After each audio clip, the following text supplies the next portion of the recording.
I'm Roland Henwood from the Politics Department at the University of Pretoria. Youth vote may be a swing vote, but it can be one of a number of potential swing votes that play out in the next election.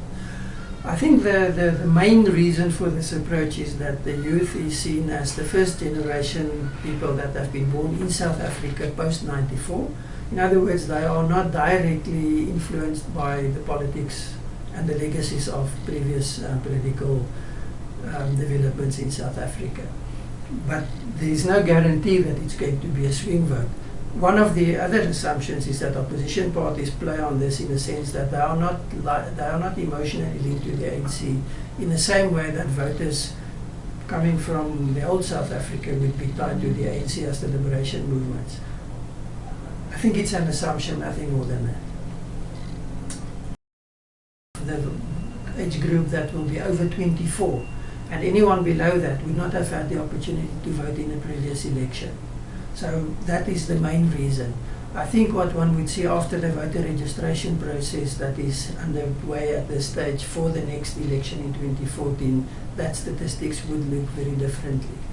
But also, this is a universal problem. We see in all democracies that younger people are less interested in politics and are less likely to register and to participate than older people. So it's not, I don't think it's something that one must say we accept it and leave it at that, but it's not a particular problem that affects South Africa only. Firstly is education and the problems and challenges we still have in education.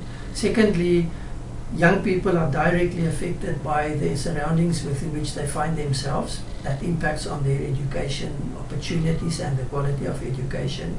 Service delivery issues, that is going to directly shape their approach and their position politically. And the last one is the issue of employment.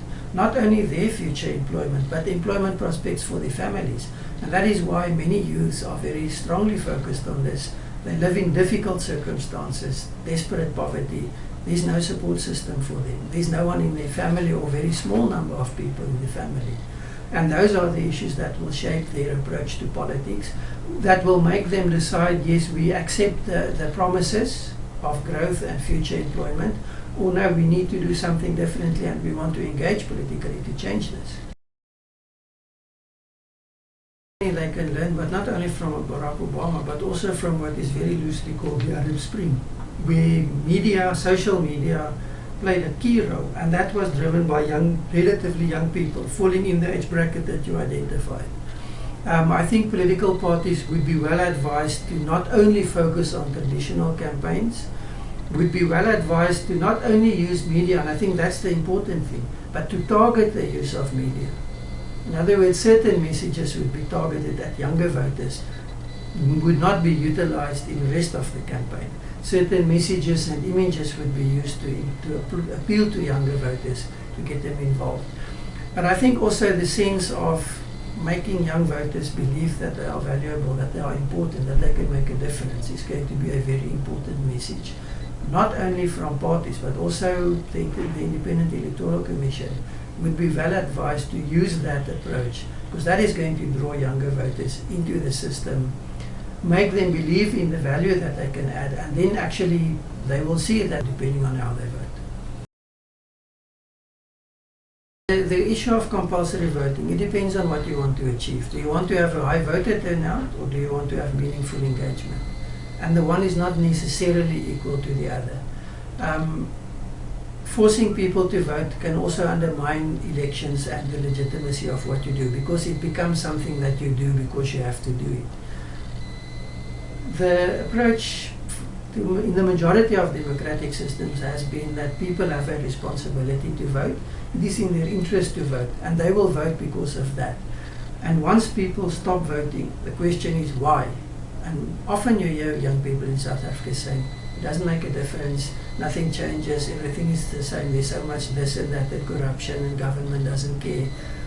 Using your vote constructively can change that, but then you have to use it constructively, and each vote has an equal value. As long as people and young people don't understand and don't value that, then yes, it won't make a difference.